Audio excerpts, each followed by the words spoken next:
Milava, the light and any to live valley, General of Yama.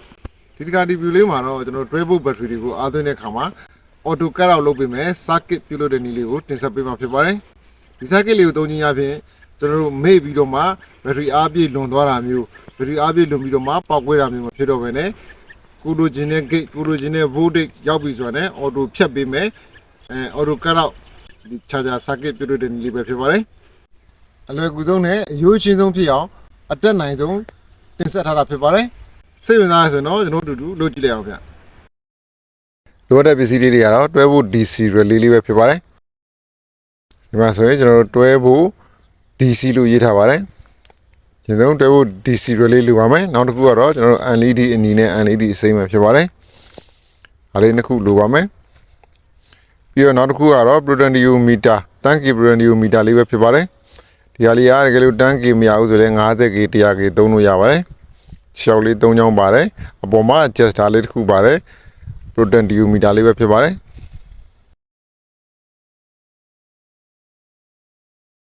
da li yaro transistor li ba BC 507 ko khore transistor li be phit bare da li yaro 1k register ba 1k အုံးရှိတဲ့ 1000k အုံးရှိ1000အုံးရှိတဲ့ register လေးဖြစ်ပါတယ်ဒါကတော့ 10k register လေးပါ1000အုံးရှိတဲ့ register လေးပဲဖြစ်ပါတယ်ဒီဆုံးကျွန်တော်တို့ relay လေးကိုတစ်ချက်ကြည့်ပါမယ် relay မှာဆိုရင်ငုတ်ကလေး9ငုတ်ပါပါတယ်ဒီဘက်ငုတ်ကလေးကတော့အပေါင်းဖြစ်ပါတယ်ဒီဘက်ငုတ်ကလေးကအနှုတ်ဖြစ်ပြီးတော့မှခလေးကတော့ common ဖြစ်ပါတယ်ဒီဘက်မှာဆိုရင် normally open ငုတ်ကလေးပါပြီးတော့မှဒီဘက်က normally close ငုတ်ကလေးဖြစ်ပါတယ်ဒါလေးတွေကိုကျွန်တော်အရင်ဆုံးစင်မှာဖြစ်ပါတယ်အရင်ဆုံး LED မီဒီရဲ့အနှုတ်ဘက်ချမ်းခြေတော့အနှုတ်ခြေတော့ကိုကျွန်တော်ကခုလိုကွေးထားမှာဖြစ်ပါတယ်ကွေးပြီးတော့မှအနှုတ်နှုတ်ချင်းဆက်မှာဖြစ်ပါတယ်မကွေးတဲ့ဘက်ကတော့အပေါင်းတွေပဲဖြစ်ပါတယ်ဒီမှာဆိုရင်ကျွန်တော်အဖြောင်းက plus ပါကွေးထားတဲ့ဟာကအနှုတ်ပါဒီဘက်ကအနီရလဲလို့ပါပဲအနီလဲဒီမှာကွေးထားတဲ့ဘက်ကအနှုတ်ဖြစ်ပြီးတော့မှအဖြောင်းကတော့အပေါင်းဖြစ်ပါတယ်ရှည်တဲ့ဟာလေးတွေကိုအနည်းငယ်လောက်ဖြတ်ပါမယ်ဒီလိုပုံစံလေးလောက်ရရင်ရပါပြီအနီကိုလည်းဖြတ်ပါမယ်အဲဆိုရပါပြီအရင်ဆုံးကျွန်တော် relay မှာသွားပြီးတော့မှအပေါင်းချီတောင်မှာတွဲမှာဖြစ်ပါတယ် normally open နေရာမှာဒီ LED အစိမ်းရဲ့အပေါင်းနဲ့တွဲမှာဖြစ်ပါတယ်ဒီဘက်က normally close ရဲ့နေရာမှာတော့ LED ရဲ့အပေါင်းနဲ့ပဲတွဲမှာဖြစ်ပါတယ်အနှုတ်နှုတ်ချင်းကခလဲမှာဆက်ထားမှာဖြစ်ပါတယ်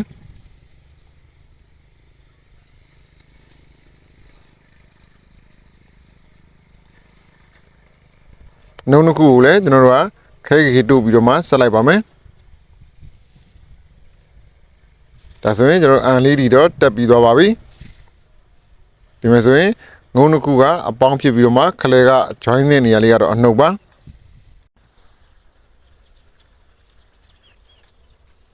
နောက်တစ်ခုကတော့ transistor လေးပဲဖြစ်ပါတယ် transistor လေးကိုခုလိုပုံစံမျိုးခြေောက်ကလေးတွေကိုကာထားပါမယ်ဒီကောင်က BC 507ဖြစ်တဲ့အတွက်ကြောင့်မလို့အမျိုးအစားကတော့ NPN မျိုးစားဖြစ်ပါတယ်သူတို့ခြေောက်ငုတ်ကလေးမှာတော့ CPE ဖြစ်ပါတယ်ကျွန်တော်ငုတ်ကလေးကိုလည်းဒီလိုပုံစံမျိုးလေးတွေကျွန်တော်တို့ကွေးထားပြီးတော့မှရှေးဟာလေးတွေကိုကိုက်ထုတ်ပြပါမယ်ဒါဆိုရင် CBE ရှိပါတယ် C က collector ပါ B က base ပါ E ကတော့ emitter ဖြစ်ပါတယ်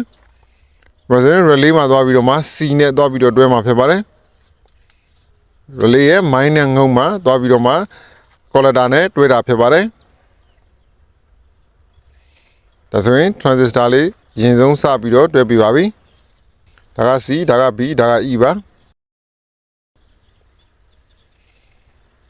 ပြီးဒါကတော့ potentiometer လေးပါ 10k potentiometer လေးပါဒါလေးကိုလည်းခြေောက်ကလေးတွေကိုခုလိုကားထားပါမယ်ကားပြီးတော့မှဒီကျွန်တော် transistor မှာသွားပြီးတော့မှတွဲမှာဖြစ်ပါတယ်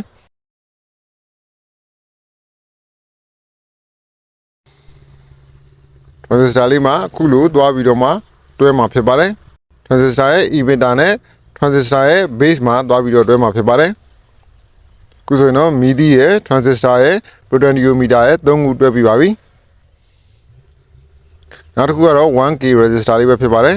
resistor လေးကိုဒီ transistor မှာသွားပြီးတော့မှတွဲမှာဖြစ်ပါတယ်ရင်ဆုံးရှည်တဲ့ဟာလေးတွေကိုဖြတ်ထုတ်ပြပါမယ် transistor ရဲ့ emitter မှာသွားပြီးတော့တွဲမှာဖြစ်ပါတယ်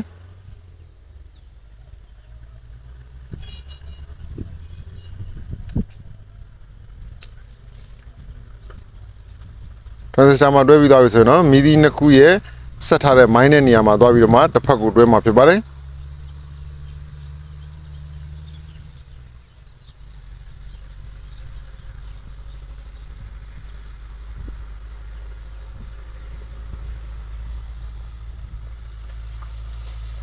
ခုဆိုရင်တော့ကျွန်တော်တို့ဒီမှာ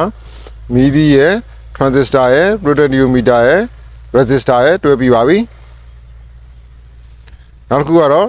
resistor ပါပဲ 1k resistor လေးကိုဒီမှာတွဲမှာဖြစ်ပါတယ် resistor potentiometer ရဲ့ခြေထောက်တစ်ချောင်းနဲ့ဘက်က relay ရဲ့ plus နေရာမှာသွားပြီးတော့တွဲမှာဖြစ်ပါတယ်ဒါကတော့ relay ရဲ့အပေါင်းနေရာပဲဖြစ်ပါတယ်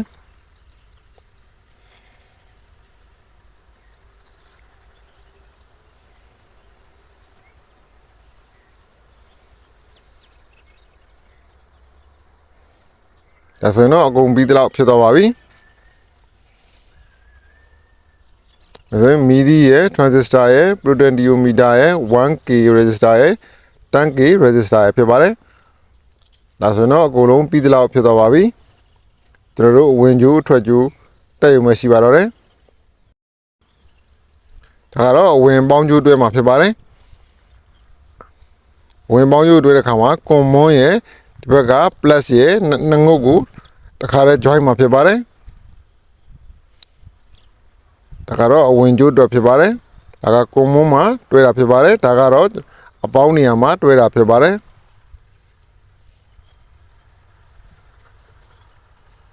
အဲဆိုတော့ကျွန်တော်တို့အဝင်အပေါင်းကြိုးရပါပြီနောက်တစ်ခုကတော့အထွက်အပေါင်းကြိုးဖြစ်ပါတယ်အထွက်အပေါင်းကြိုးကိုတော့ကျွန်တော်တို့မီဒီအနီရဲ့အောက်မှာရှိတဲ့ကျွန်တော်ငုတ်ကလေးမှာသွားပြီးတော့မှတွဲမှာဖြစ်ပါတယ်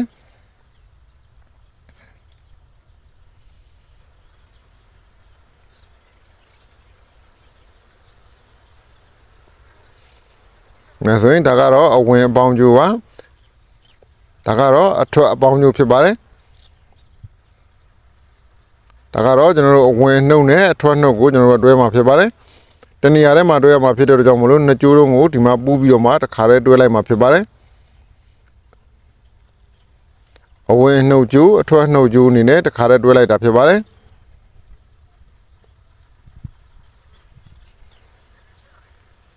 ဒါဆိုရင်ရပါပြီဒါဆိုရင်တကြိုးကိုကျွန်တော်တို့အဝင်ဘက်ယူလိုက်ပြီးတော့မှတကြိုးကိုအထွက်ဘက်မှာယူလိုက်တယ်ဆိုရင်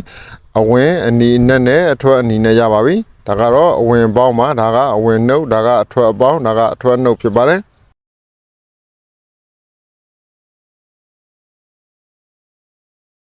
ဒါကတော့ကျွန်တော်တို့ဘိုးမြင့်တဲ့ကက်ကလေးဖြစ်ပါတယ်ဘိုးမြင့်တဲ့ကက်ကလေးနဲ့ကျွန်တော်တို့ကဘိုးပေးကြည့်မှာဖြစ်ပါတယ်စပြီးတော့မှဘိုးပေးပြီးတော့မှစမ်းသပ်ကြည့်မှာဖြစ်ပါတယ်ဒါကတော့မီတာမှာတွဲတာဖြစ်ပါတယ်ဒီမှာစပြီးတော့မှကျွန်တော်တို့ချိန်ပါမယ်ဒီကနေပြီးတော့မှဘူအောင်ဝင်လာပါတယ်ဝင်လာပြီးတော့မှဒီဘက်ကနေပြီးတော့မှဒီပြန်ထွက်မှာဖြစ်ပါတယ်ပြန်ထွက်တဲ့ဟာကဘက်ထရီကိုတောင်းမှာဖြစ်ပါတယ်ဒါပေမဲ့ဒီမှာတော့မီတာနဲ့ချိန်ထားလိုက်တာဖြစ်ပါတယ်မီတာနဲ့ချိန်ပြီးတော့မှမီတာဘိုးဘယ်လောက်ရှိရဲဆိုတာကိုကျွန်တော်တို့သိဖို့အတွက်မီတာနဲ့ချိန်တာဖြစ်ပါတယ်ဒီမှာကျွန်တော်ဘိုးစပေးကြည့်ပါပြီခုဆိုတော့ 5.06 စီရောက်ပါပြီဆက်ပေးကြည့်ပါမယ်ဆက်ပေးကြည့်လိုက်ရင်မီလင်းသွားပါပြီမီလင်းသွားပြီဆိုတော့ကျွန်တော်တို့ဘယ်လောက်မှဖြတ်သွားတယ်လဲဆိုတော့ဒီမှာဆိုရင်3.45 volt 10 volt 10.8လောက်မှာဖြတ်သွားတာဖြစ်ပါတယ်10.8လောက်မှာဖြတ်သွားပြီကျွန်တော်လိုချင်တာက10.8မဟုတ်ဘဲနဲ့တွဲဖို့ဖြတ်မှာဖြစ်တဲ့ကြောင့်တွဲဖို့ဒီပြန်ချင်ရမှာဖြစ်ပါတယ်ဒါကြလို့မိတ်ဆွေတွေနဲ့10 volt ကိုလည်းဖြတ်ချင်တယ်ဆိုရင်လည်းဒီနေရာမှာ10 volt ကိုဖြတ်လို့ရပါတယ်ဒီမှာကိုလိုချင်တာလေးကိုချိန်ဖို့တော့ကတော့ဒီ potentiometer လေးကိုချိန်ရမှာဖြစ်ပါတယ်ဒါလေးကို short တင်းလုပ်ပြီးတော့မှချိန်ရမှာပဲဖြစ်ပါတယ်တိုးကျင်နေဆိုရင်တော့ကျွန်တော်ဘယ်ရစ်ပြီးတော့မှချော့ကျင်နေဆိုရင်တော့လက်ရရမှာဖြစ်ပါတယ်အဲဒါကျွန်တော်တစ်ချက်ကျွန်တော်တို့ ထပ်ပြီးတော့မှတိုးကြည့်ထားပါတယ်10ဟော16မှာဖြတ်သွားပါတယ်အဲ့တော့16လည်းမလို့ခြင်းသေးဘူးဖြစ်တဲ့အတွက်ကြောင့်မလို့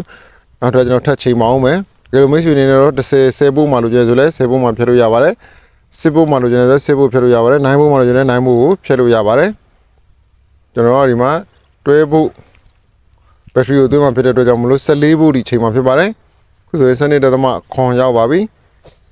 73.9ကို4.3ကနေ14ပို့ဒီပြန်လျှော့ပါမယ်14ပို့မှာထားလိုက်ပါမယ်ဒီ14ပို့နဲ့ကျွန်တော်တို့ဖျက်အောင်လို့ကျွန်တော် potentiometer မှာတွားပြီးတော့မှချိန်ပါမယ်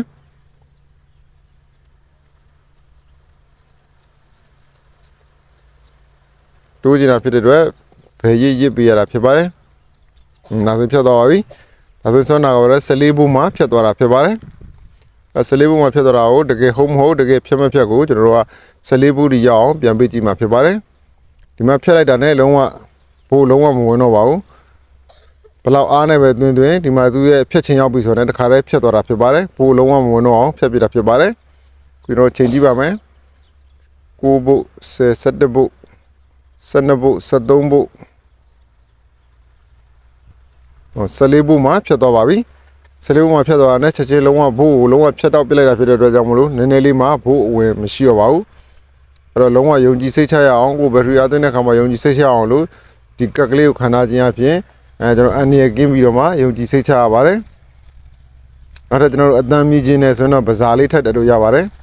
ကျွန်တော်ဒီမှာဘဇာလေးထပ်ပြီးတော့မှတက်လိုက်ပါမယ်ဘဇာမှာအပေါင်းနေရာကိုကျွန်တော်အစိမ်းမီးသီးရဲ့အခြေငုတ်လေးမှာတက်မှာဖြစ်ပါတယ်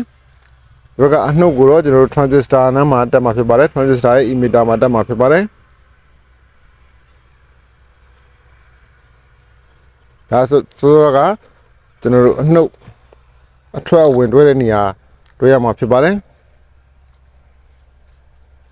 ခုဆိုတွဲပြီးပါပြီခုဆိုရင်ဘဇာလေးတက်ပြီးတော့ပါပြီဘယ်လိုဘိုးရပြီဆိုရင်အတန်ပေးပြီးတော့ဖြတ်မှာဖြစ်ပါတယ်အခုဆိုရင်ကျွန်တော်တို့ဖြတ်သွားပါပြီအမှဘဇာလေးလည်းမြည်နေပါပြီဘိုးလုံးဝမရှိတော့ပါဘူးနောက်ဘဇာလည်းမြည်နေပါတယ်မြည်သီးလဲလင်းနဲ့ဘဇာလည်းမြည်နေပါတယ်ပြန်လျှော့ကြည့်ပါမယ်ကျွန်တော်တို့ပြန်တင်ကြည့်ပါမယ်14ပို့မှာဖြတ်တာဖြစ်ပါတယ်ဘာဖြစ်လို့လဲဆိုတော့ဘက်ထရီတစ်ခုကိုပြည့်အောင်တော့က14ပို့ဒါလေးအပြည့်ဆုံးလို့ဆိုတာဖြစ်လို့ကြောင့်မလို့14ပို့ဒီချိန်လိုက်တာဖြစ်ပါတယ်ဒီလိုမျိုးဆိုလို့နဲ့လျှော့ခြင်းသေးတယ်7.6ဒါမှမဟုတ်လဲ73ပို့ကိုချိန်နေဆိုလဲချိန်လို့ရပါတယ်ဒါကတော့ကျွန်တော် charging အဝင် input ထည့်ရမယ်ကြိုးဖြစ်ပါတယ်ဒါကတော့ကျွန်တော်တို့ charging ကနေအထွက်12 volt battery ကိုချိန်ပေးရမယ်ကြိုးဖြစ်ပါတယ်ဒီမှာကိုလိုချင်တဲ့ဟာလေးကိုတော့ဒီ potentiometer နဲ့ချိန်ပြီးတော့မှကိုဖြတ်ချင်တဲ့ဘို့ကိုဖြတ်လို့ရပါတယ်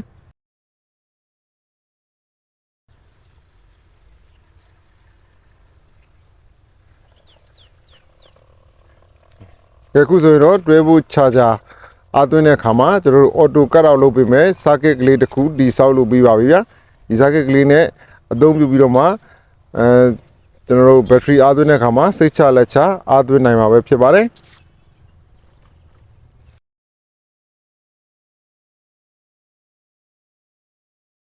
ဒီဗီဒီယိုလေးကိုကြည့်ပြီးတော့ကျင်းနဲ့နှစ်သက်ကြလိမ့်မယ်လို့ထင်ပါတယ်တကယ်လို့နှစ်သက်ခဲ့ရဆိုတော့ like လေးပေးခဲ့ပါဦးဗျာတကယ်လို့မနှစ်သက်ခဲ့ဘူးဆိုတော့ unlike လေးပေးခဲ့ဖို့မမေ့ပါနဲ့နော်အားလုံးကိုထူးပဲကျေးဇူးတင်ပါတယ်နောက်လာမယ့်ဗီဒီယိုမှာပြန်တွေ့ကြမှာဗျာ